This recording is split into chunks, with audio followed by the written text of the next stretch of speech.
নমস্কার সকল শ্রোতা বন্ধুরা, আপনারা শুনছেন আপনাদের প্রিয় চ্যানেল গল্প বাক্স আমার। আমরা আপনাদের জন্য নিয়ে আসি প্রত্যেক সপ্তাহে কিছু নতুন গল্প। ঠিক তেমনই আজও চলে এসেছি একটি নতুন গল্প নিয়ে। তাই নতুন শ্রোতা বন্ধুরা আমাদের চ্যানেলটিকে অবশ্যই সাবস্ক্রাইব করেন, নোটিফিকেশন বেলটিকে অল করে দেবেন, যাতে আমরা গল্প দেওয়ার সঙ্গে সঙ্গে তোমাদের কাছে আমাদের গল্পগুলি পৌঁছে যেতে পারে। গ্রাম বাংলা প্রেক্ষাপটে রচিত একটি ভূতের গল্প। লেখক হেমন্ত দত্তের কলমে শ্মশান ভূমির বাঁশরি। গল্পটি অবশ্যই প্রাপ্তবয়স্ক বন্ধুদের জন্য, তাই ছোট বন্ধুরা গল্পটি থেকে দূরে থাকুন। শুরু হচ্ছে আজকের গল্প, শ্মশান ভূমির বাঁশরি, হেমন্ত দত্তের কলমে। খালটা বয়ে গেছে গায়ের উত্তর দিক বরাবর। চড়া এই বড় জোর হাত দশেক। কাঠ ফাটা জ্যৈষ্ঠে সেখানে জলের চিহ্নটুকু নেই। শুকনো খটখটে খালের বুক পেরিয়ে অনায়াসে উল্টো দিকে চলে যাওয়া যায়, কিন্তু ঠেলায় না পড়লে সেদিকে যাচ্ছে ডাকে। সেদিকেই যে আছে বিস্তীর্ণ শ্মশান ভূমি। জাত অনুযায়ী প্রায় শ্মশানটা ভাগে ভাগে করেছে প্রশস্ত জমিটাতে, যেন কয়েকজন সহোদর ভাইয়ের জমির সমান দখলদারি। গায়ের মানুষজনকে কাঠের নড়বড়ে সেতু টপকে যেতে হয় শ্মশানে, যখন খালের বুকে জল ভরা থাকে। শেষকৃত্য সমাপন করে কেউ কেউ খালের জলেই স্নান সেরে নেয়। শুকনো সময় অবশ্য নিয়মটা কিছুটা পাল্টে যায়। মাখন রক্ষিত যদিও এসব নিয়ে একটু মাথা ঘামায় না। সে জানে শ্মশানের পাশেই প্রায় 50 বিঘা জমি জুড়ে তাল আর খেজুরের দীর্ঘ বন, আর সেটারই তাকে দখল নিতে হবে। খালের এপারে দাঁড়িয়ে সে মনে মনে কয়েকটা হিসেব কষে নিল। টাকা জলের মতো খরচ করেছে সে বিগত কয়েক মাসে ওই তাল খেজুর বনটার দখল নেবার জন্য। প্রায় হাতের মুঠোতে এসেও গেছে। আর দু একটা ধাপ এগোতে পারলেই সবটাই মুঠোতে এসে যাবে। জানে গাঁয়ের লোকে আড়ালে তাকে জোরদার রক্ষিত নামে ডাকে, তাই যা ঢেলেছে তার 3 গুণ অন্তত ফেরত নেবেই ওই তাল খেজুরের বন থেকে। সে গাছগুলোতে সোনার রস নামে। চকচকে লোভাতুর দৃষ্টিটা নিয়ে সে পা বাড়ালো কাঠের সেতুটার দিকে। ভারী চেহারাটার ভারে কাঠের নড়বড়ে সেতুটা গ্যাচ গ্যাচ শব্দে আর্তনাদ করে উঠল। মাখন একটু থামল, একবার আকাশের দিকে তাকালো উদাস দৃষ্টিতে। বিকেলে রোদের আঁচ মরে গেছে অনেক আগে। আকাশ এখন কিছুটা ধোঁয়াটে, মেঘ করেছে বলে মনে হচ্ছে। মাখন মুখটা একটু বেজার করলো, তারপর আবারও হাঁটা দিল। শ্মশান চত্বরটার কাছে এসে হঠাৎই থামলো সে। কেন জানি না তার মনে হলো কেউ যেন তাকে অনুসরণ করছে। চকিতে একবার চারিদিকে দৃষ্টি ফেললো মাখন। না, কেউ নেই। নিজের মনেই মাথা নেড়ে আবার একবার পা বাড়ালো সে। পা রাখলো তাল খেজুরের বনে। ঝাঁকড়া মাথার রিজু দেহের গাছগুলো দেখে তার চোখ দুটো যেন আরো চকচক করে উঠল। মনে মনে কষা হিসেবটা আবারও একবার কষলো মাখন। তারপর এগিয়ে গেল বনের ভেতরে। এক মুহূর্ত কিছু ভাবলো, কোনো গোপন অতীত কিছু কি? খসখসে হাতে তালুটা বোলালো তাল গাছের গুঁড়িতে। কিছু একটা নিজের মনে বলতেই যাচ্ছিল, কিন্তু ঠিক তখনই বাঁশির একটা সুর যেন তরঙ্গের মতো তার কানে আছড়ে পড়ল। সুরটা আর বাঁশির, মধুর অথচ তীক্ষ্ণ। মাখনের বুকের ভেতরটা যেন ছ্যাদ করে উঠল একটু। কে রে? কে এখানে এই সময় বাঁশি বাজাচ্ছিস? মাখনের কথাগুলো সারি সারি গাছগুলোতে ধাক্কা লেগে ফিরে এলো, কিন্তু কোনো উত্তর এলো না। মাখন ধোঁয়া হয়ে আসা সন্ধ্যার আলোয় খুঁজতে লাগলো বাঁশি বাদককে, কিন্তু কাউকেই চোখে পড়ল না। মাখন এবার গলাটা আরেকটু উঁচিয়ে বলল, কি হলো? সারা দিচ্ছিস না কেন? সে আরো এক মুহূর্ত অপেক্ষা করলো, কিন্তু না, কেউ কোনো সাড়া দিল না। মাখন যেন শুনেছিল কেউ নাকি মাঝে মধ্যেই শ্মশানের ধারে এরকম বাঁশি টাশি বাজায়। কথাটা আজগুবি গল্প বলে সে উড়িয়ে দিয়েছিল। ভেবেছিল তাকে ভয় দেখানোর জন্য এসব কিছু কেউ বলছে, কিন্তু এখন যেন সত্যিই মনে হচ্ছে কেউ আছে। কিন্তু কে? এক মুহূর্তের জন্য বুকের ভেতরটা শিরশির করে উঠল মাখনের। একটা মুখ আবছা ভাবে ভেসে উঠেই যেন মিলিয়ে গেল। হঠাৎ মাথায় একটা চিন্তা আসতেই চোখ দুটো তার ছিকিয়ে উঠল। বিড়বিড় করে বলল, ও আচ্ছা, বুঝেছি। মাখন রক্ষিতকে ভরকি দেবার মতলব। বাঁশি শুনিয়ে তাড়াবে, তারপর দখল নেবে ওই শালা। কথাটা শেষ হওয়ার আগেই আবার বাঁশিটা বেজে উঠল, এবার আরেকটু তীক্ষ্ণ স্বরে। সুরটা যেন একটু ধারালো। মেজাজটা এবার চড়ে গেল মাখনের। কোন শালা এখানে বাঁশি বাজিয়ে লীলা করছে দেখি? হ্যাঁ? তারপর হন হন করে এগিয়ে গেল শ্মশানের দিকে। বাঁশির শব্দটা সেদিক থেকেই আসছে। শ্মশানের মুখটাতে এসে আগুন দৃষ্টি নিয়ে খুঁজলো বাঁশি বাদককে। না, কারোর দেখা পেল না। রাগটা এবার বাড়লো তার। কই কই কোথায় গেলি? খুব তো ফু ফু করছিলি, লেজ গুটিয়ে পালালি তো। শালা আমাকে ভরকি দেবে মাখন রক্ষিতকে? হ্যাঁ শালা, কি ভেবেছিস? মাখন রক্ষিত বহুজনের গলায় পা দিয়ে জিভ বের করে দিয়েছে। সেই মাখন রক্ষিতকে ভয় দেখানো? বাঁশি শুনিয়ে ভয় দেখাবে শালা। গজগজ করতে করতে সে আবারও মুখ ফেরালো, আর ঠিক তখনই দেখলো হাত দশেক দূরে ছায়া ছায়া মূর্তির মতো কেউ যেন দাঁড়িয়ে। ছায়া মতো মূর্তির গোটা দেহ কালো পোশাকে ঢাকা। শুধু চোখ দুটো আর ঠোঁটের অংশটা খোলা, হাতে একটা আর বাঁশি। বাঁশি বাদকের দৃষ্টিটা কেমন যেন ঘোলাটে পাথরের মতো তাকিয়ে আছে, কিন্তু দেখছে না যেন। মাখনের এক মুহূর্ত মনে হলো এই দৃষ্টি, এই ভঙ্গিমা তার ভীষণ চেনা। তাই কিছুটা কড়া স্বরে সে বলল, কে রে তুই? ভূতের মতো তাল বাগানে ঘুরছিস, হ্যাঁ? বাঁশি বাজিয়ে কি লীলা মারাচ্ছিস এখানে, হ্যাঁ? ছায়ামূর্তির ঠোঁট চিরে ধারালো একটা হাসি সন্ধ্যার ধোঁয়া ধোঁয়া অন্ধকারে মিলিয়ে গেল। কি হলো? চুপ মেরে দাঁড়িয়ে রইলি যে? বল কে তুই? ছায়ামূর্তির মতো লোকটা আলতো হাতে খুললো মুখের কাপড়ের বাঁধনটা। তারপর সেই ধারালো হাসির রেশটা নিয়ে এসে বলল, সে কি গো কাকা, আমায় চিনতে পারলে না? 3 বছরই তো, এর মধ্যে আমায় ভুলে গেলে? মাখন তীক্ষ্ণ এক দৃষ্টি ফেলল। গলার স্বরটা চিনতে পেরেই বুকটা কেঁপে উঠলো তার এক মুহূর্তের জন্য। এ কি? তুই এখানে? মানে তুই তো অনেক আগেই। অনেক আগে? কি গো কাকা, মরে গেছি? পুরোপুরি মরতে পারলাম আর কই, তুমি বা পারলে কই আমায় সম্পূর্ণ মারতে? তাই তো বাঁশি বাজিয়ে চলেছি এখনো, শুনতে পাচ্ছ তো? সে তো সব সময় আমায় বাঁশি বাজাতে বলে, সে শুনতে চায়। আমি কি বাঁশি না বাজিয়ে থাকতে পারি বলো? সে সে কে? ভুলে গেলে কাকা? সে যে মনি, এই তো আমার সাথেই রয়েছে সে, তোমার জন্যই অপেক্ষা করছে। এই দেখো। ছায়ামূর্তির মতো ছেলেটা সরল একটু, আর তখনই দেখা গেল ছেলেটির পিছনে দাঁড়িয়ে বছর 22-এর এক মহিলা। তার চোখ দুটো আগুনের শিখার মতো জ্বলছে। মহিলা দৃশ্যমান হতেই মাখনের মাথায় যেন বিদ্যুৎ আছড়ে পড়ল। বুকের ভিতরে হৃৎপিণ্ডটা লাফিয়ে উঠল কাটা মাছের মতো। কাঁপা কাঁপা গলাতে সে বলল, তুই? কিন্তু কিন্তু তোকে তো সেদিন।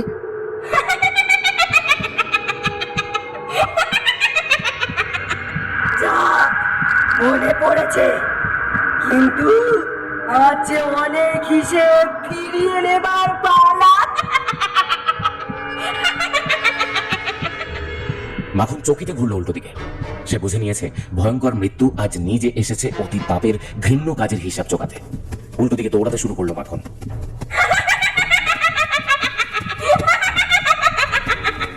কোথায় পালাবি রাক্ষস? দমকা একটা হাওয়া আছড়ে পড়লো মাখনের উপরে। পা দুটো যেন জড়িয়ে গেল অদৃশ্য কোনো বাঁধনে। সশব্দে হুমড়ি খেয়ে এসে পড়লো শ্মশান চত্বরে। দ্রুত ছাড়া দিয়ে উঠে দাঁড়ালো সে। দেখলো মাত্র হাতখানিক দূরে দাঁড়িয়ে বাঁশিবাদক ছেলেটা, তার কাঁধের কাছে দাঁড়িয়ে সেই মণি নামের মহিলা। হাত দুটো জড়ো করে মাখন শুধু বলল, আমার আমার ভুল হয়ে গেছে, আমায় যেতে দে। আমিও তো চাই তোর মতো নরকের কীট চলে যাক, তাই তো তোকে আটকেছি। কইরে মনি, হঠাৎ সেই ছেলেটা হাতের বাঁশিটা কোমরের কাপড়ে গুঁজে হাতটা বাড়ালো। মাখন দেখল মহিলাটি একটা খেজুরের পাতা বানিয়ে দিল বাঁশুরি ছেলেটির দিকে। ধারালো কাঁটাটা যেন তপ্ত লোহার শলাকা। মাখনের বুকে তখন হৃৎপিণ্ডটা ভয়ে দাপাদাপি শুরু করে দিয়েছে। কানের পাশ দিয়ে করাতে শুরু করেছে ঘামের একটা স্রোত। কাঁপা জড়ানো গলায় সে শুধু বলতে পারল, ওই ওই কাঁটা দিয়ে কি করবি? যা তুমি করেছিলে সেদিন। একটা শক্ত হাত এবার টিপে ধরলো মাখনের গলা। খেজুরের কাঁটা ধীরে ধীরে এগিয়ে গেল মাখনের বিস্ফারিত চোখের দিকে।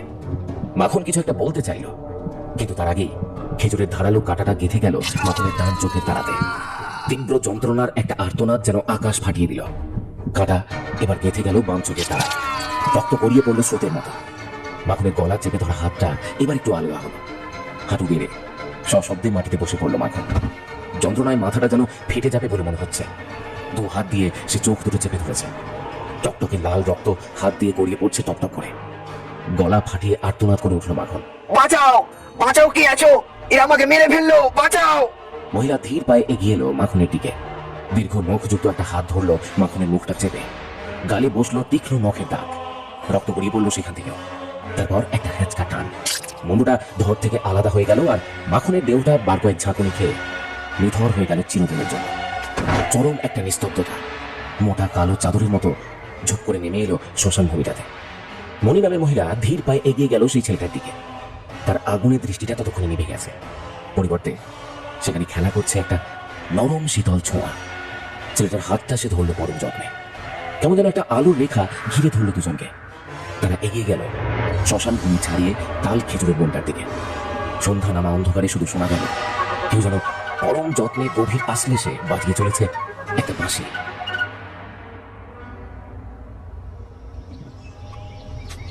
এতটা পথ ড্রাইভ করে এসে একটু ল্যাদ লাগছিল, তাই গায়ের মুখে চায়ের দোকানটা দেখে থামালাম গাড়িটা। পেছনের সিটে বসেছিল দিশান আর জহি। তারাও যে এটাই চাইছিল তা স্পষ্টতই বুঝতে পারছি। গাড়িটা থামতেই দিশান একেবারে লাফিয়ে নামলো গাড়ি থেকে, জহিও নামলো। দিশানের মুখ চিরকালই ভীষণ আলগা। সে কোমরে হাত বোলাতে বোলাতে বলল, উড়িয়া বাপরে বাপ, উফ মাইরি পাছা একেবারে ফোসকা পড়ে গেছে রে। মাজার হাটটা আর মনে হয় পিঠে উঠে গেছে রে ভাই। উফ বাবা, উফ। জহি দিশানের পিঠে আলতো চাপড় দিয়ে বলল, চুপ করতো, শুধু আজে বাজে কথা। চল আগে একটু গলাটা ভেজাই। আমি অবশ্য দিশানের এই ধরনের কথাতে সেই কলেজ জীবন থেকেই অভ্যস্ত। আলগা হেসে চায়ের দোকানের দিকে এগিয়ে গেলাম। 3 কাপ চায়ের অর্ডার দিয়ে এসে বসলাম খালি বাঁশ দিয়ে বানানো বেঞ্চ মতো জায়গাটাতে। ফিরতি বর্ষা কাল রাতেই ভীষণ দাবাদাবি করেছে। ভারী বৃষ্টি হয়েছে গত রাতে। বাতাসে একটা ভ্যাপসা মতো গরম। দিশান বেঞ্চের ওপর রাখা প্লাস্টিকের জগটা থেকে জল নিয়ে মুখটা ধুতে ধুতে বলল, হ্যাঁ শোনো ভাই, চাটা না খাঁটি গরু দুধের বানিয়ে ভাই, বেশি জল ফল বেরো না, ঠিক আছে? দোকানদার লোকটি মৃদু হাসলো, কিন্তু কোনো প্রত্যুত্তর করলো না। জুহি একবার কটমট করে তাকালো দিশানের দিকে। এই তুই সবসময় এত বাজে বকিস কেন রে?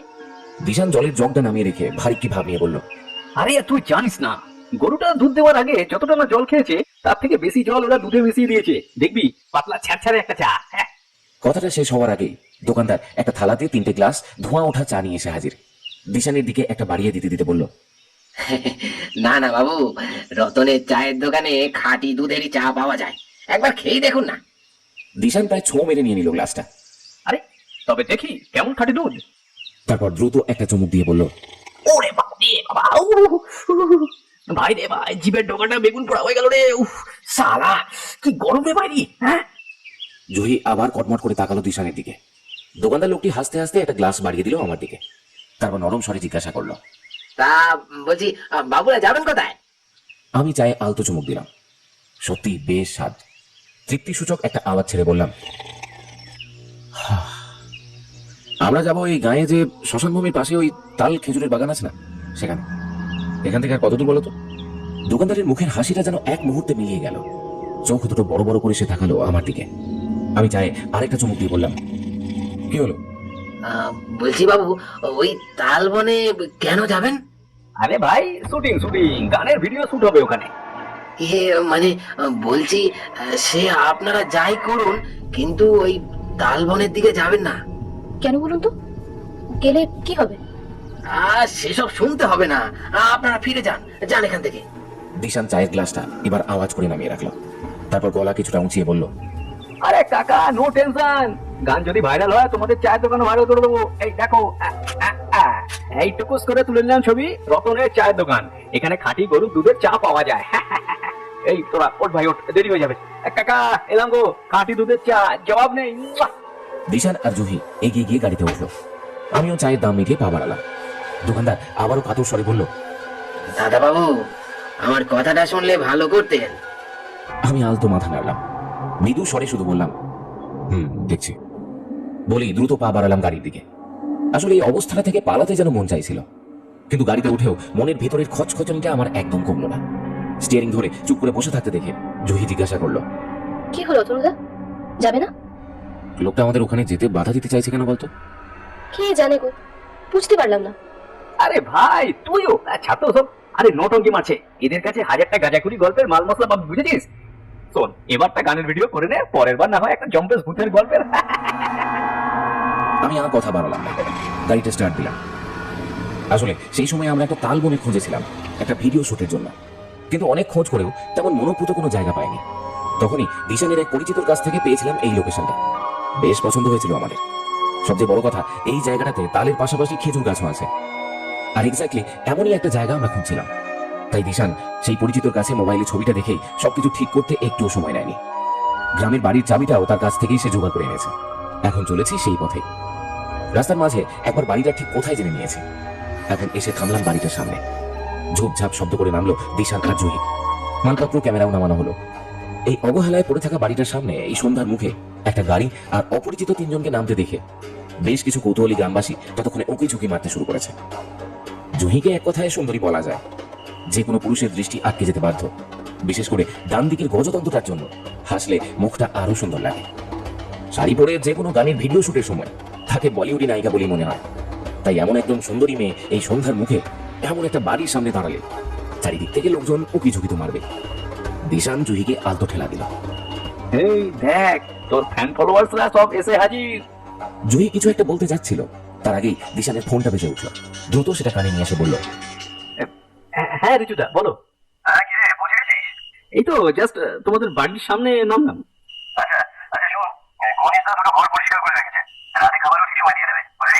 থ্যাঙ্কস গো, বিরাট হেল্প হলো। ভিডিওর কর্সিতে তোমার নামটা কিন্তু রাখবো শিওর। হ্যাঁ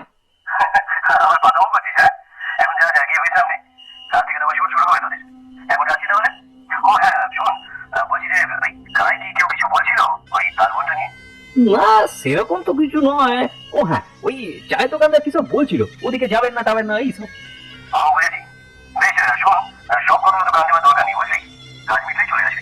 কিন্তু রিজুদা, ওখানে গোলমাল কিছু নেই তো? আমি এত দূরে থাকি, সবটা বলতে পারবো না। তবে মাস 3-4 আগে একজন যেন নামটা মাখন রক্ষিত বলে একজনের কাটা ছেড়ে লাশ পাওয়া গিয়েছিল বলে শুনেছি। তাই লোকে নানা রকম কথা বলে। যাই হোক, তোর একটু সাবধানে থাকবি আমার সঙ্গে। তো দামি ক্যামেরা বলা তো যায় না। আচ্ছা ঠিক আছে, রাখছি। আচ্ছা আচ্ছা ঠিক আছে, রাখছি। কৌতূহলী লোকগুলোর চোখে কেমন যেন একটা বিস্ময় আর আতঙ্ক। আমরা সেসব অগ্রাহ্য করে বাড়িটার দিকে পা বাড়ালাম। তিনজনই ঘরের ভিতরে পা রাখলাম, কিন্তু তখনও ভাবিনি ভবিষ্যৎ আমাদের জন্য কত ভয়ঙ্কর, কত মর্মান্তিক দৃশ্য নিয়ে অপেক্ষা করছে। রাতের খাওয়া শেষ করে ক্যামেরাটা নিয়ে ছাদে গেলাম। গণেশ দা লোকটা এমনিতে ভালো, সবকিছু বেশ সুন্দর করে ব্যবস্থা করে দিচ্ছে, কিন্তু কথা প্রায় একদম বলে না বললেই চলে। কেন যেন আমার মনে হলো সে কিছু একটা বলার জন্য উসখুস করছে, কিন্তু বলতে পারছে না। অবশ্য আমি জোরাজুরি করিনি। ক্যামেরাটা সেট করে একবার তাকালাম। আকাশ আজ মেঘমুক্ত, তাই রূপলি জ্যোৎস্না ছড়িয়ে পড়েছে চারিদিকে। বাড়িটা গ্রামের একদম শেষ প্রান্তে। কিছু দূরে রাস্তার ধারে একটা ছড়িয়েওয়ালা বটগাছ দৈত্যের মতো দাঁড়িয়ে। তার পাশেই একটা মেঠো রাস্তা বাঁদিক দিয়ে চলে গেছে। হিসাব অনুযায়ী এই রাস্তা ধরে মিনিট 15 গেলে একটা কাঠের সেতু পড়বে। সেতু পেরিয়ে খালের ডান দিকে এগোলে একটা শ্মশান, তার পাশেই তাল খেজুরের সুদীর্ঘ বন। আমি ক্যামেরার ফোকাসটা কাঠের সেতুর উপর ফেললাম, কয়েকটা ছবি নেব। গ্রাম্য এই দৃশ্যগুলোর ভীষণ ট্রেন্ড চলছে এখন। সবে গোটা 2 ক্লিক করেছি, কিন্তু 3 নম্বর শাটার টানার আগেই থেমে গেলাম আমি। সেতুটার উপর কেউ যেন একটা দাঁড়িয়ে আছে। তাকে আমার কিছুতেই স্বাভাবিক মানুষের মতো বলে মনে হলো না। জুম করলাম, বুঝলাম যে দাঁড়িয়ে আছে তার গোটা দেহটা কালো কোনো পোশাকে ঢাকা, হাতে ছোট লাঠির মতো কিছু একটা। কে এই লোকটা? নাকি কোনো লোকই নয়, অন্য কিছু? তবে কি তখন চায়ের দোকানদার এর কথাই বলছিল? আমার বুকের ভেতরটাতে কিছু যেন একটা শিরশির করে দৌড়ে গেল। ইচ্ছে হলো ছাদ থেকে নেমে পালাই। ক্যামেরাটা অফ করার জন্য হাত বাড়ালাম, ঠিক তখনই কানে এসে লাগলো নূপুরের রিনঝিন শব্দটা। ঘাড়ের কাছে গরম নিঃশ্বাস পড়লো কারো, একটা শীতল হাতের ছোঁয়া লাগলো কাঁধে। আর আমার শরীরটা কেমন যেন ঝাঁকুনি খেলো একবার। সেই সেরে অনুভূতিটা নিয়ে আমি ঘুরলাম, আর তারপরে সামনে জুহিকে দেখে আটকে থাকা দমটা আওয়াজ করে বেরিয়ে এলো। ও ও জুহি, তুই? হ্যাঁ, দেখতে এলাম। এত রাতে ছাদে তুমি ক্যামেরা নিয়ে কি করছো? কিন্তু তুমি ওভাবে চমকে উঠলে কেন? আরে না না, হঠাৎ তোকে দেখে মানে ওই আমি নিজের মনের ভয়টাকে চাপা দেওয়ার চেষ্টা করলাম। জুহি আগ বাড়িয়ে এসে ক্যামেরায় চোখ রাখলো। কই দেখি, কি দেখছো? ও ওয়াও, কি নাইস অতনুদা। কিন্তু ওই মেয়েটা কে গো? মেয়ে? আমি চমকে উঠলাম, আবার চোখ রাখলাম লেন্সে। হ্যাঁ, একটা মেয়ে বলেই তো মনে হচ্ছে। যে চত্বরটায় মেয়েটা দাঁড়িয়ে আছে সেটা যে শ্মশান ভূমি তা দেখেই বোঝা যাচ্ছে। জুহি হয়তো ক্যামেরার মুখটা একটু ঘুরিয়েছে, তাই ফোকাস কাঠের সেতু থেকে সরে গেছে শ্মশান ভূমিটার দিকে। কিন্তু শুনশান শ্মশান ভূমিতে এত রাতে মেয়েটা কি করছে? তবে কি কাঠের সেতুর উপর দাঁড়ানো ছেলেটার সাথে মেয়েটার পরকীয়াটিয়া কিছু একটা চলছে? নিজে মনেই মাথা নাড়ালাম আমি। কিছু একটা জিজ্ঞাসা করতে যাচ্ছিলাম, তার আগেই দেখি দিশান হাতে একটা জ্বলন্ত সিগারেট নিয়ে আমাদের দিকে এগিয়ে আসছে। আরে দেখ না, একটা মেয়ে ওই শ্মশানটা কেমন ঘুরে বেড়াচ্ছে। মেয়ে ছেলে এত রাতে, তাও আবার শ্মশানে? কি বলছিস মায়েরি? ওই দেখি দেখি। বলি লেন্সে চোখ রেখে আবার সে বলে উঠলো, দুস, কোথায় মেয়ে? তোরা কি ওই বুড়িটার কথা বলছিস নাকি? বুড়ি? হ্যাঁ তো, নিজেই দেখে নে না। আমি ঝড়ের বেগে লেন্সে চোখ রাখলাম। এক মুহূর্তের জন্য ভেবেছিলাম দিশান হয়তো ফাজলামো করছে, কিন্তু লেন্সে চোখ রেখে বুঝলাম ও সত্যিই বলছে। এক বৃদ্ধ মহিলা উদ্ভ্রান্তের মতো শ্মশানভূমি ছাড়িয়ে তালবনের দিকে এগিয়ে চলেছে। আমি শূন্য এক দৃষ্টিতে এবার জহির দিকে তাকালাম। তোরা ভাই বুড়িটা ছবি টবি তোল। আমি খুব টায়ার্ড ভাই, আমি গেলাম বডি ফেলতে। দিশান চলে গেল, জুহিও চলে গেল। আমার যেন কেমন সব তালগুল পাকিয়ে যাচ্ছে। প্রথমে ছায়ামূর্তির মতো কেউ কাঠের সেতুর উপর, তারপর এক মহিলা শ্মশানভূমিতে, সর্বশেষ এক বৃদ্ধ মহিলা উদ্ভ্রান্তের মতো তালবনের দিকে চলে যাচ্ছে। তবে কি সত্যিই কোনো ভয়ঙ্কর রহস্য ছায়ার মতো ছেয়ে আছে ওই শ্মশানভূমি আর তালবন জুড়ে? কি সেই রহস্য? মনের ভিতর চরম এক অস্বস্তি নিয়ে ক্যামেরাটা গুটিয়ে আমি ছাদ ছেড়ে নিচে যাওয়ার জন্য পা বাড়ালাম। গণেশদা 10টার মধ্যেই টিফিনের ব্যবস্থা করে দিয়েছিল, লুচি আর আলুর তরকারি। সেগুলো খেয়ে দ্রুত তৈরি হয়ে নিলাম। দিশান সকাল থেকেই তাড়া দিচ্ছে। জুহিকে দেখলাম ইতিমধ্যে সে তৈরি হয়ে নিয়েছে।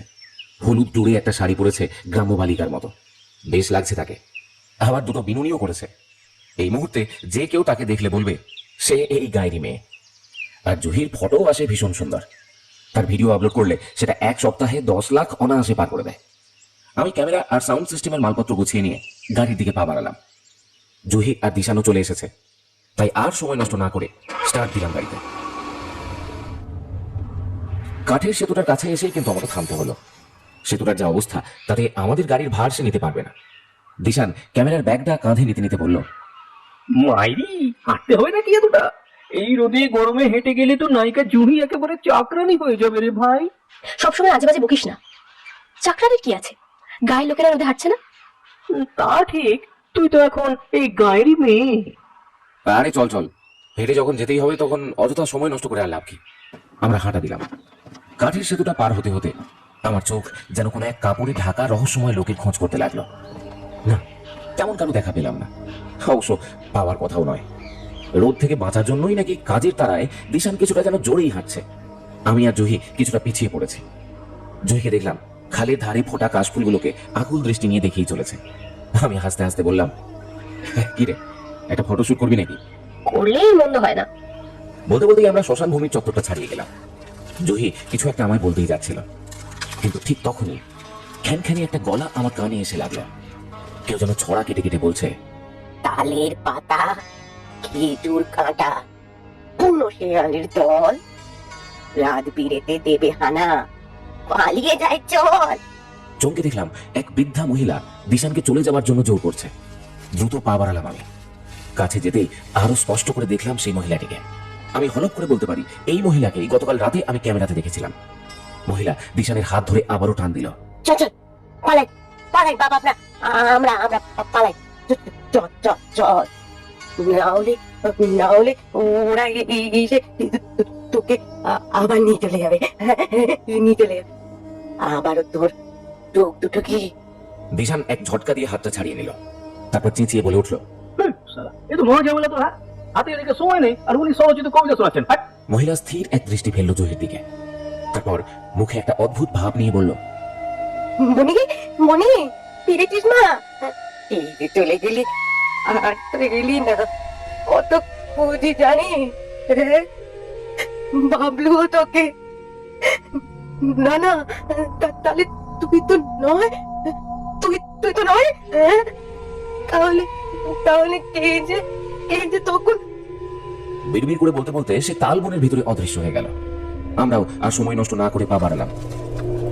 আজ জেলের এই ছোট্ট খুপড়ি ঘরটার মধ্যে শুয়ে শুয়ে ভাবছি, সেদিন যদি ওই মহিলার নিষেধটা আমরা শুনতাম। তালবনের মধ্যে বেশ কিছুটা ভেতরে ঢুকে দেখলাম দিশান ইতিমধ্যেই লোকেশন ঠিক করে নিয়েছে। এসব ব্যাপারে অবশ্য তার জুড়ি নেই। প্রায় 4-5টা তাল গাছ একটা খেজুর গাছকে ঘিরে রেখেছে, যেন কোনো রাজকন্যার প্রহরী তারা। আমি সাউন্ড ট্র্যাক সেট করতে লাগলাম। দিশান দ্রুত হাতে ক্যামেরাটা সেট করে জুহিকে বুঝিয়ে দিল সবকিছু। জুহিও দ্রুত এগিয়ে গিয়ে দাঁড়ালো খেজুর গাছটার পাশে। দিশান ক্যামেরায় চোখ রেখে আমায় ডান হাতের বুড়ো আঙুলটা তুলে ইশারা করতে আমি সাউন্ড ট্র্যাক চালু করলাম। খুব পরিচিত একটা লোকগীতি। এই লোকেশনে আমরা 3টে গানের শুট করব, অন্তত তেমনই ইচ্ছে। ট্র্যাক শুরু হতেই জুহি নাচের ভঙ্গিমায় কিছুটা এগিয়ে আসতে গেল, আর তখনই দিশান প্রচন্ড এক ধমকের স্বরে বলল, আরে শোন না ভাই। আমি দেখলাম জুহি কিছুটা থতমত খেয়ে গেল। দিশান এই সময়টাতে ভীষণ সিরিয়াস থাকে। সে মাথা নেড়ে শুধু বলল, আরে তোকে না শুরু কর আবার। এই অতনু সাউন্ড। ট্র্যাকটা আমি বন্ধ করে দিয়েছিলাম, আবার চালু করলাম। মাত্র কয়েক সেকেন্ডের মধ্যেই দিশান আবারও চেঁচিয়ে উঠল। আচ্ছা পাবলিক তো সত্যি বলছি, সেই বারবার চল। কোন দিকে সরবো? আরে তোকে না, আরে তোর পিছনে ওই যে ছেলেটা বারবার এন্ট্রি মারছে। ছেলে? কোন ছেলে? জহি অবাক হয়ে পিছনে তাকালো। আমিও খুঁজতে চাইলাম ছেলেটিকে, কিন্তু তেমন কাউকে দেখতে পেলাম না।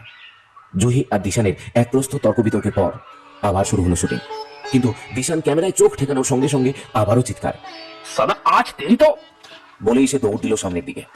বুঝলাম এই গায়েরই কোনো ছেলে শুটিং দেখার লোভে অথবা ভিডিওতে নিজেকে দেখা যাবে এই আশাতে বারবার শুট চলাকালীন এসে দাঁড়াচ্ছে ক্যামেরা ফ্রেমে।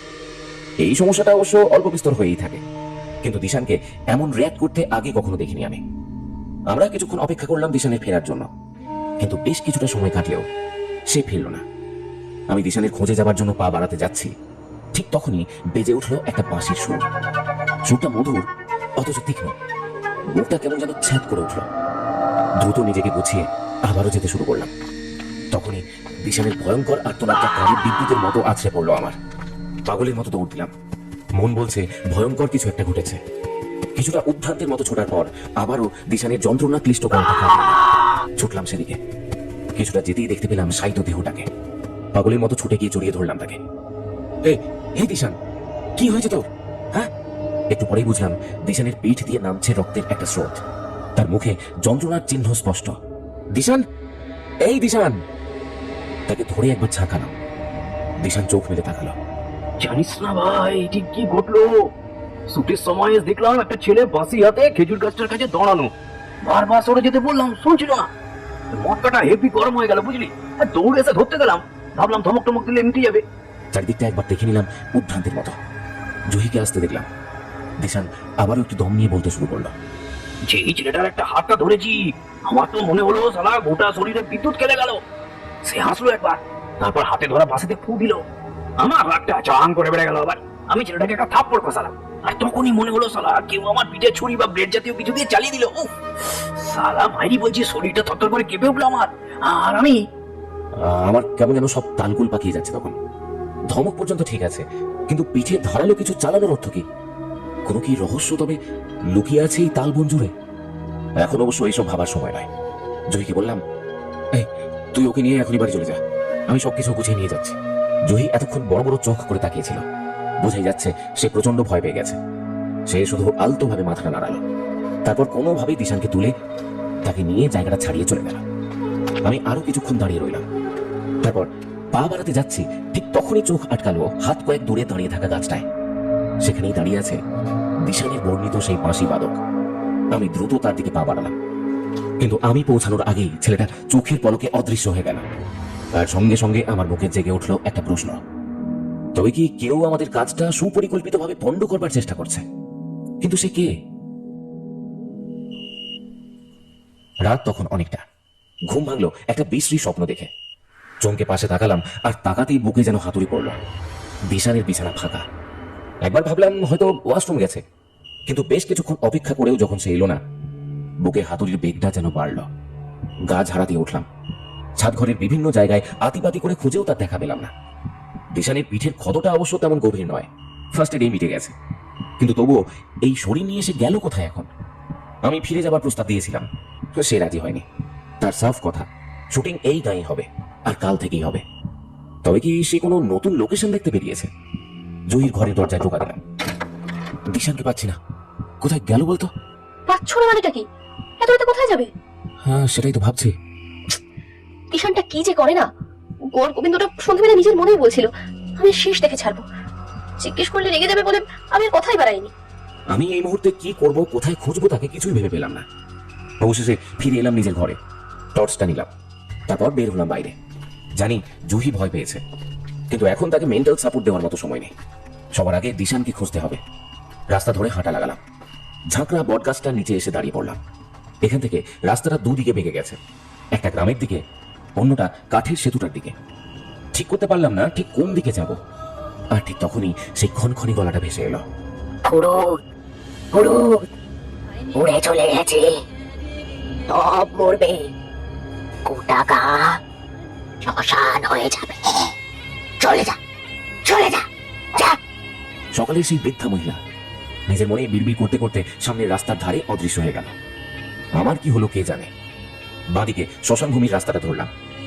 আমার ষষ্ঠ ইন্দ্রিয় যেন আমাকে তাল বনের দিকে টেনে নিয়ে যাচ্ছে। শ্মশান ভূমির কাছে আসতেই শুনতে পেলাম সেই মধুর অথচ তীক্ষ্ণ বাঁশির শব্দটা। অন্য সময় হলে কি হতো জানি না, কিন্তু এই মুহূর্তে বাঁশির শব্দটা শুনেই সেদিকে দৌড় দিলাম পাগলের মতো।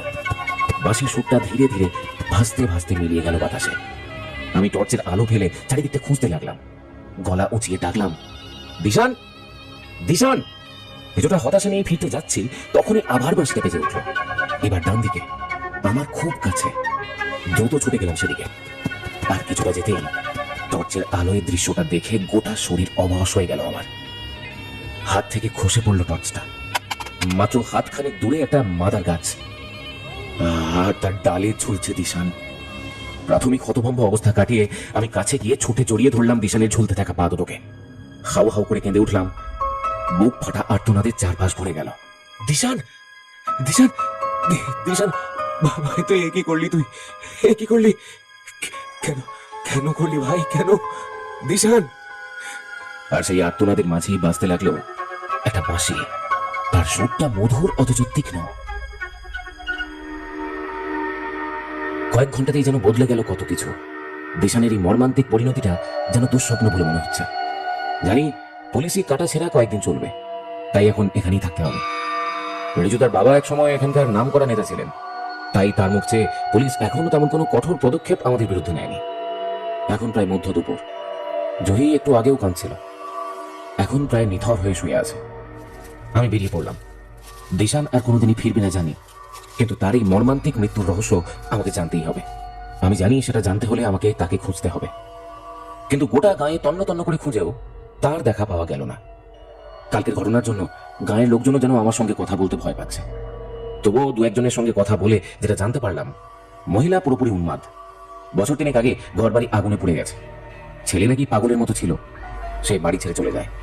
ছেলের বউ গলায় দড়ি দিয়ে মারা যায়। তারপর থেকেই মহিলা এমন পাগল হয়ে গেছে। কথাগুলো শুনলাম, মানলাম, তবুও কেন জানি না মনে হচ্ছে একবার তার সঙ্গে দেখা হলে ভালো হতো। কিন্তু বুঝলাম সেই উপায় নেই। দিশানের মৃত্যুর রহস্য হয়তো রহস্যই থেকে যাবে। ঠিক করলাম পুলিশের ঝামেলা মিটলেই ঘরে ফিরে যাব দ্রুত। সব শেষ হয়ে গেল, সব। চরম এক কষ্ট, তীব্র একটা হতাশা নিয়ে আমি ফিরতে শুরু করলাম। কিন্তু রাস্তার বাঁকে এসেই থামতে হলো। ওই তো সে নিজের মনেই বিড়বিড় করতে করতে হেঁটে চলেছে। আমি ডাক দিলাম, এই যে, এই যে, শুনছেন? আমার ডাকে কিন্তু সে থামলো না। যেমন হেঁটে যাচ্ছিল তেমনই চলতে লাগলো। আমি দ্রুত গিয়ে তার কাছে হাজির হলাম। তারপর কিছুটা গম্ভীর স্বরে বললাম, একটু দাঁড়াবেন, আপনার সঙ্গে আমার কিছু কথা আছে। মহিলা একটা শূন্য দৃষ্টি নিয়ে আমার দিকে তাকালো। আমি যে কিভাবে এই বদ্ধ উন্মাদ মহিলার কাছে সব খবর জোগাড় করব কিছুই বুঝে উঠতে পারলাম না। কিছুটা নরম স্বরেই বললাম, আপনার ছেলে মারা গেল কি করে? পলকের মধ্যে বৃদ্ধার মুখের হাসি মিলিয়ে গেল। স্তিমিত চোখ দুটো দপ করে জ্বলে উঠল। দৃঢ় কণ্ঠে সে বলল, মরেনি, মেরে ফেলেছে ওরা। ওরা? ওরা কারা? রাক্ষস, শয়তান। প্রাসঙ্গিক অপ্রাসঙ্গিক কথা চলল আরো কিছুক্ষণ ধরে। এক সময় আমি ফিরে এলাম। তারপর শান্ত শরীরটা বিছানায় সরে দিলাম। চোখ বুজে অনুভব করলাম মহিলার কথাগুলো। আর তারপরেই দেখলাম আমার অনুমান আমায় দাঁড় করিয়ে দিয়েছে কোন এক গোপন অতীত ভয়ঙ্কর ইতিহাসের দৃশ্যপটের সামনে।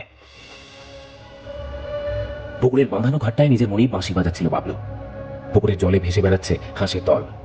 মৃদু বাতাস বইতে শুরু করেছে বিকেল করাতে। বাঁশিটা বাজাতে বাজাতে হঠাৎই সে থেমে গেল। নুপুরের একটা রিমঝিম শব্দ কানে আসছে। বাবলু জানে মণি এসে দাঁড়িয়েছে। মণি বসলো বাবলুর একদম গা ঘেঁষে। মৃদু স্বরে বলল, কি হলো, থামলে কেন? বাবলু একটু নিঃশব্দে হাসলো শুধু। তারপর আবারও বাজাতে শুরু করলো বাঁশিটা। বাতাসে যেন প্রেমের একটা অনুভূতি ছড়িয়ে পড়লো নিমেষের মধ্যে। মণি আলতো মাথা রাখলো বাবলুর কাঁধে। কিন্তু একটু পরেই একটা শব্দ করে রাস্তার ধারে একটা বাইক এসে থামলো। বাইক থেকে নামলো মাখন রক্ষিত। ঘাটের দিকে সে এগিয়ে গেল। মণি দ্রুত উঠে দাঁড়ালো।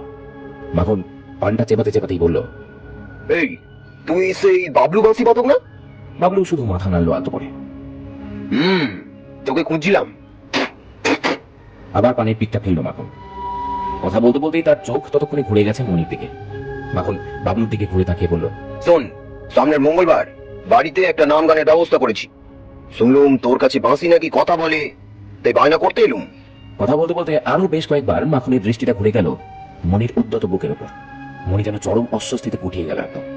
বাবলুর বুকে ততক্ষণে চড়ছে রাগের পারদটা। মাখন গমগমে গলাটা নিয়ে বলল, কে তাহলে যাবি তো? বাবলু এক পলক মনির দিকে তাকালো, বুঝলো যে তার চোখে অসম্মতি স্পষ্ট। না, যেতে পারবো না, অসুবিধে আছে। মাখনের আগ্রহ যেন বাবলুর থেকে এখন মনির উপর বেশি। চোখ যেন সরতেই চাইছে না তার বুক থেকে। কিছুটা গদগদ স্বরে বলল, বাবলু তো যাবে না বলছে গো, তাহলে তুমি চলো, নাম গান শুনবে, সেবা টেবা নেবে। অশালীন হাসিটাতেই মনির গা যেন রিডি করে উঠল। বাবলু এবার গর্জে উঠল, কাকা, তুমি এখান থেকে এক্ষুনি চলে যাও।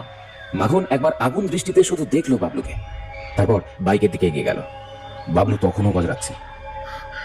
মনের দিকে যে শয়তান এমন চোখে তাকাবে, তার চোখ আমি উপড়ে নেব। বাইকটা আওয়াজ তুলে অদৃশ্য হয়ে গেল। শুধু পুকুর ঘাটে দুটো মানুষ এক বুক ঘৃণা আর রাগ নিয়ে দাঁড়িয়ে রইল পাথর হয়ে। এই ঘটনার দিন 2 পরের কথা।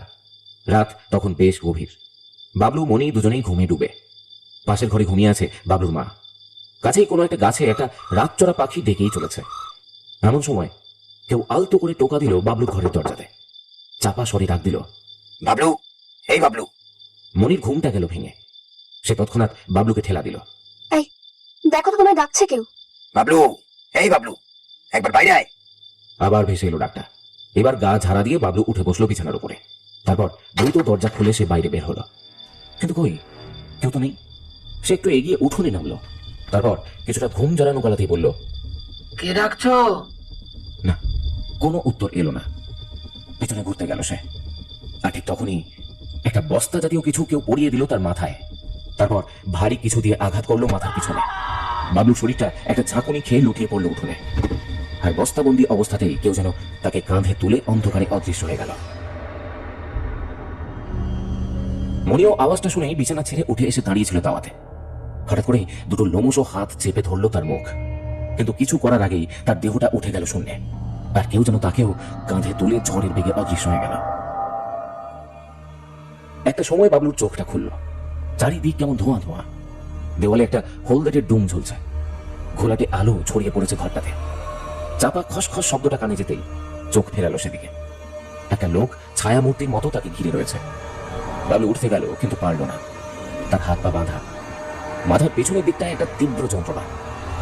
লোকটাকে চিনতে পেরেছে বাবলু। মাখন রক্ষিত।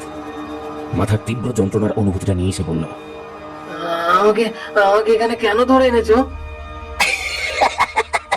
শালা শালা বাইস্কোপ দেখা পড়ে মেনি মুখ কথাকার। বাবলু বুঝলো এই মাখন রক্ষিতই তখন তাকে ডাকছিল।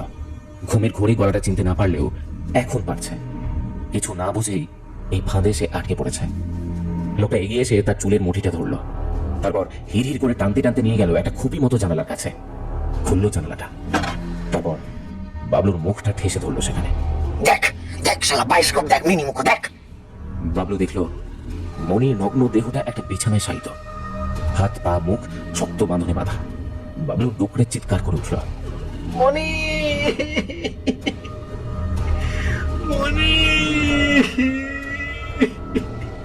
ডাকটা মিলিয়ে যাওয়ার আগেই বাবলুর শরীরটাকে একটা হ্যাঁচকা টানে মেঝেতে ফেলে দিল মাখন। তারপর পা দিয়ে চেপে ধরলো তার গলাটা। বাবলুর দম বন্ধ হয়ে আসতে শুরু করলো। চোখ দুটো ঠিকরে বেরিয়ে আসছে কুটুর থেকে। আর সেই অবস্থাতেই দেখলো পশুটার হাতে চকচক করছে একটা সুচ। সুচের টকাটা ধীরে ধীরে এগিয়ে এলো বাবলুর বিস্ফারিত ডান দিকের চোখটার দিকে। শালা শালা মাখনের চোখ উপরে নিবি শালা। হ্যাঁ দেখ দেখ তোর কি অবস্থা করি দেখ। সুচটা তীব্র বেগে গেঁথে গেল ডান দিকের চোখের কালো তারাতে। বাবলুর গলা চিরে যন্ত্রণার একটা আওয়াজ বের হয়ে এলো। কিন্তু সেটা বেশিক্ষণ স্থায়ী হওয়ার আগেই মাখনের ভারী পা চেপে ধরল বাবলুর কণ্ঠনালী। কেমন একটা চাপা অস্বস্তিতে ঘুম ভেঙে গেল বাবলুর মায়ের। বিছানা ছেড়ে ধীর পায়ে বাইরের উঠোনে এসে দাঁড়ালো সে। আর ঠিক তখনই চোখে গেল বাবলুর ঘরের খোলা দরজাটার দিকে। দেখেই তার বুকটা কেমন যেন ছ্যাঁত করে উঠল। একটু এগিয়ে গিয়ে উঁকি মারল ভিতরে। তারপর আপন মনে বলল, ওরা ওরা এত রাতে গেল কোথায়? বাবলুর মা ভালো করেই জানে মাথা পাগলা বাবলুর মাঝে মধ্যে রাত বিরাতে পুকুর ঘাটে খালের ধারে বাঁশি বাজানোর পাই যাবে। ঘরের ভিতর থেকে লাঠিটা নিয়ে সে এগিয়ে চলল পুকুর ঘাটের দিকে। একটা ফিনফিনে জ্যোৎস্না ছড়িয়ে পড়েছে ঘাটের চারপাশে, কিন্তু সেখানে কেউ নেই। বুকের ভয়টা যেন বাড়ল। গায়ের মেঠো রাস্তাটা ধরে এগিয়ে চলল দুর্গা মণ্ডপটার দিকে সে। মাঝে মাঝে সেখানে গিয়েও বাঁশি বাজায় বাবলু। আরো কিছুটা এগোতেই কেউ একজন টলতে টলতে এসে হুমড়ি খেয়ে পড়ে গেল তার গায়ের উপরে। বাবলুর মাও উল্টে পড়ল। গা ঝাড়া দিয়ে উঠতে উঠতে সে বলল, এই কোন অনামুখরে এইভাবে রাত বিরেতে? কথাটা গলাতেই আটকে গেল। রক্ত ভেজা শরীরটা দেখে সে চিৎকার করে উঠল এবার। বাবলু, এই বাবলু, কি হয়েছে তোর? বল কি হয়েছে? বাবলু তাকালো মায়ের দিকে, কিন্তু দৃষ্টি কই। ডান দিকের চোখ বেয়ে নামছে রক্তের একটা স্রোত। গোটা মুখ ছেয়ে আছে অসম্ভব যন্ত্রণার চিহ্নে। দাঁত চেপে কোনো রকমে সে বলল, মা, মা আগে মনিকে বাঁচাতে হবে। ওকে শ্মশানের দিকে নিয়ে গেছে, আমি কোন রকমে পালিয়ে এসেছি। বাবলু টলতে টলতে এগিয়ে চলল শ্মশানের দিকে। তার সঙ্গে দৌড়ালো তার মাও। বাবলু বুঝতে পারছে তার দম ফুরিয়ে আসছে, মাথাটা ফেটে যাচ্ছে তীব্র যন্ত্রণায়। তবুও দাঁতে দাঁত চেপে সে ছুটে চলল। মনিকে যেমন করে হোক বাঁচাতেই হবে। শ্মশানভূমি চত্বরে এসে থামলো একটু। বাবলুর মাও একটু পর সেখানে এসে হাজির হলো। তারা দুজনেই একটু দম নিল। তারপর বাবলুর মা মৃদু স্বরে জিজ্ঞাসা করলো, মনিকে মনিকে কোথায় নিয়ে গেছে? কে নিয়ে গেছে? কি কি বলছিস তুই এসব? শরীরের সব যন্ত্রণাকে উপেক্ষা করে একটা চোখ নিয়ে সে খুঁজতে লাগলো মনিকে। আর তখনই চোখে পড়লো তালবনের ভিতরে একটা আলোর রেখার উপর। মা, মা ওই যে ওইখানে। বলি টলতে টলতে দৌড়ালো বাবলু। কিছুটা যেতেই দেখতে পেল আলোর রেখা এগিয়ে আসছে। শরীরের সমস্ত শক্তি জড়ো করে মায়ের হাতের লাঠিটা নিয়ে টান টান হয়ে দাঁড়ালো বাবলু। আরো কিছুটা এগিয়ে আসতে মাখনের শরীরটা স্পষ্ট হলো এবার। মুখে একটা আওয়াজ ছেড়ে হাতের লাঠিটা চালিয়ে দিতে গেল বাবলু।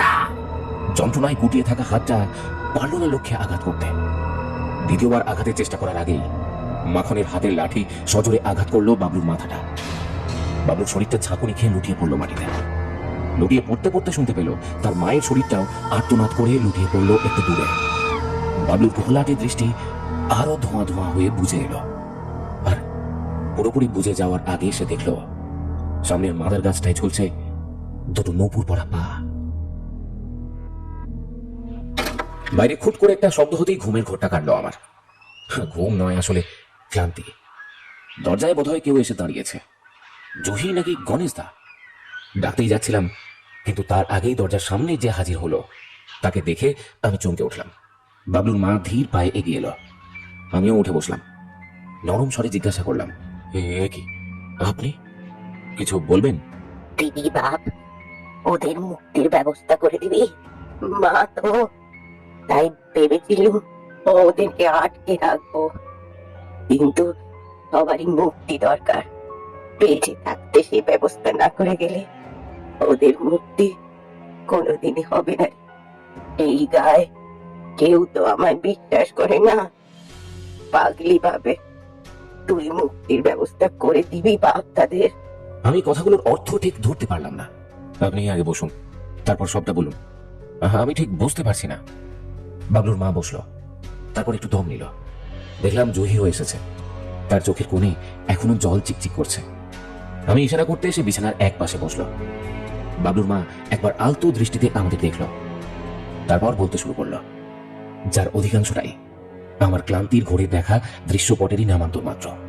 শেষ অংশটুকু তিনি এরকম বললেন, আমার মাথা দিয়ে রক্ত গড়িয়ে পড়ছে, তবু তবু আমি উঠে গিয়ে বাবলুকে তুলতে চেষ্টা করলাম, কিন্তু এ তখন আমাকে ছেড়ে মনির কাছে চলে গেছে।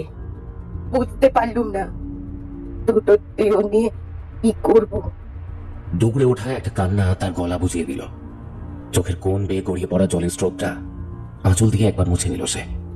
তারপর আবার বলতে শুরু করলো, আমি আমি ছুটে গেলুম গায়ের ভিতর। কাউকে তো চাই, ওদের ওখান থেকে আসতে হতো, কিন্তু দেখলাম আমার বাড়িটা আগুনে জ্বলছে দাও দাও করে। ওই রাক্ষসটা আর তার লোকজন গায়ে উঠিয়ে দিল।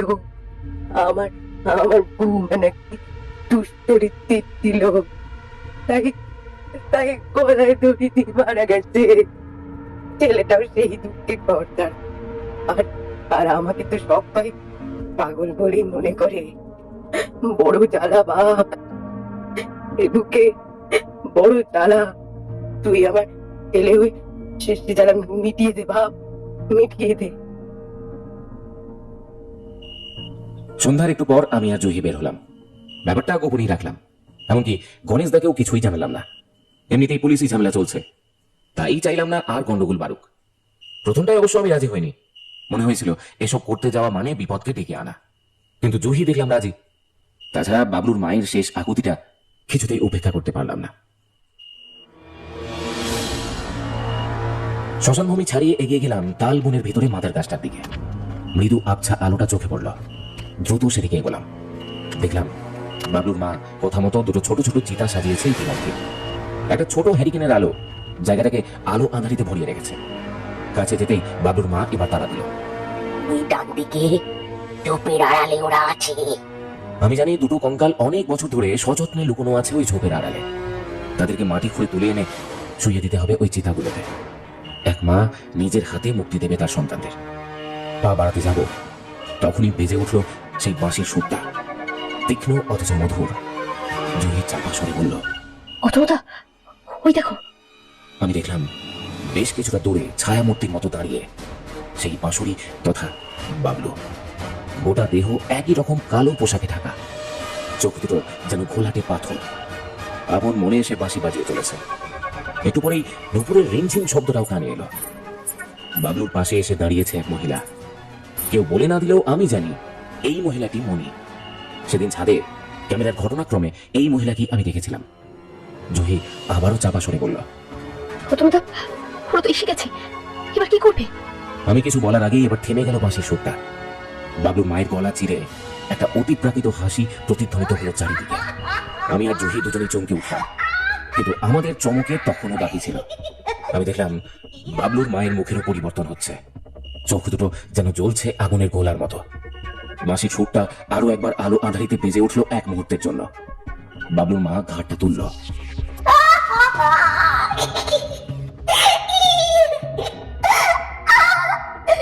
তো আমাদের আলাদা করতে এসেছ?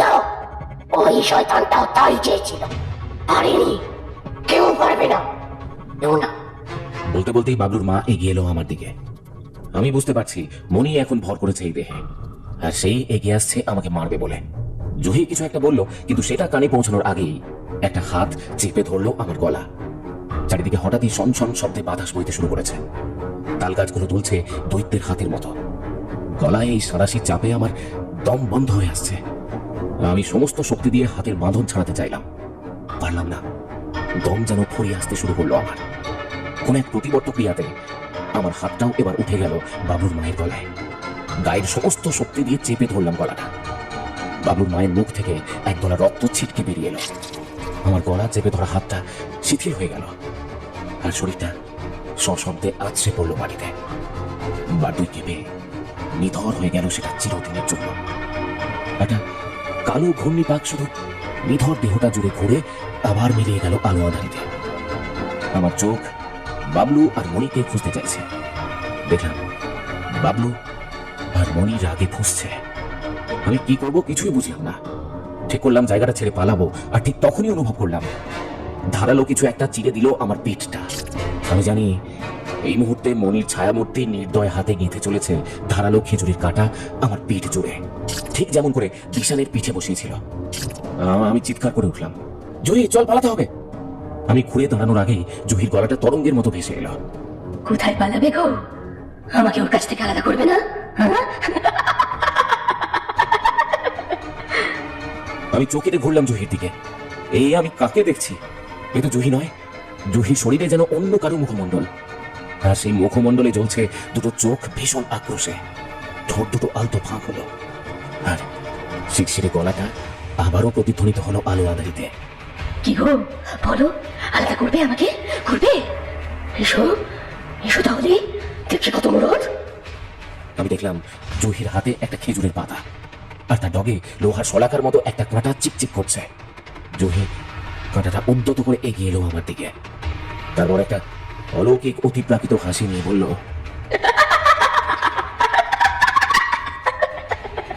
এসো দেখি, দেখি না কত ক্ষমতা তোমাদের। আমি পিছিয়ে যেতে শুরু করলাম একটু একটু করে। যেমন করেই হোক এই তালবন ছেড়ে, এই শ্মশান ভূমি ছেড়ে আমাকে পালাতেই হবে। জুহি আরো কাছে এগিয়ে আসছে আমার। আমি ফেরার গতি বাড়াতে চাইলাম, কিন্তু শরীরটা নিয়ন্ত্রণ হারিয়ে পড়ে গেল। জুহির হাতের কাঁটাটা এগিয়ে এলো ধীরে ধীরে আমার চোখের দিকে। আমি জানি মনি এই মুহূর্তে আশ্রয় নিয়েছে জুহির দিকে, আর মেটাতে চাইছে তার আক্রোশ। আমি আর্তনাদ করে উঠলাম, আমার কথা শোনো, আমি তোমাদের আলাদা করতে না, আমি শুধু তোমাদের। কাঁটাটা তীব্র গতিতে এগিয়ে এলো আমার চোখের দিকে। আমি দ্রুত সরিয়ে নিলাম শরীরটা। কাঁটাটা আমার ডান কানের লতি ফুঁড়ে বেরিয়ে গেল। একটা তীব্র যন্ত্রণার আওয়াজ বেরোলো শুধু আমার গলা চিরে। আমি ঝাঁকুনি দিয়ে উঠতে চাইলাম, আর তখনই আমার হাতে ঠেকলো বাবলুর মায়ের লাঠিটা। সেটাকে শক্ত মুঠোয় ধরে দিক বিদিক ভুলে চালিয়ে দিলাম জুহি তথা মনিকে লক্ষ্য করে। লাঠিটা তীব্র বেগে আঘাত করলো মাথাতে। নারকেল ফাটার মতো একটা শব্দ হলো, একদলা রক্ত ছিটকে পড়লো আমার মুখের উপরে। আর জুহির শরীরটা সশব্দে আছড়ে পড়লো মাটিতে।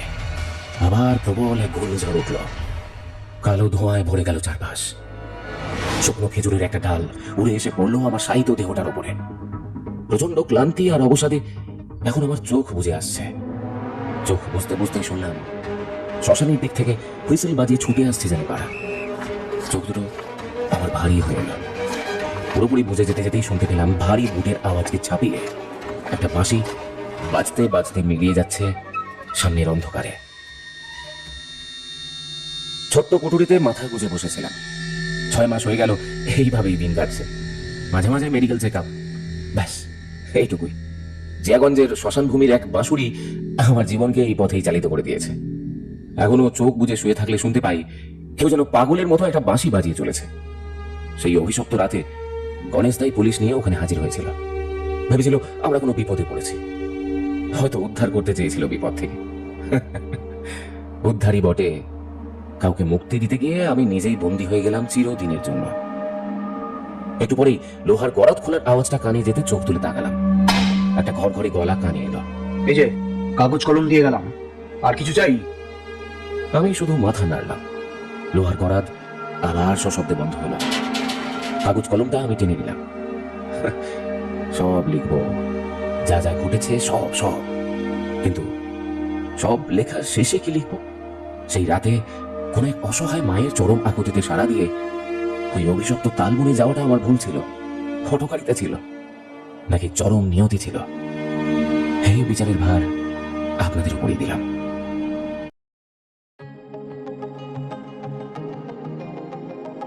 আজকের গল্প এই পর্যন্তই। কেমন লাগলো গল্পটি অবশ্যই আমাদেরকে কমেন্টের মাধ্যমে জানাবেন। ভালো লাগলে একটি লাইক এবং শেয়ার করবেন আপনার বন্ধুদের সাথে। দেখা হচ্ছে আবার পরবর্তী গল্পে। ততক্ষণের জন্য সবাইকে গুড বাই।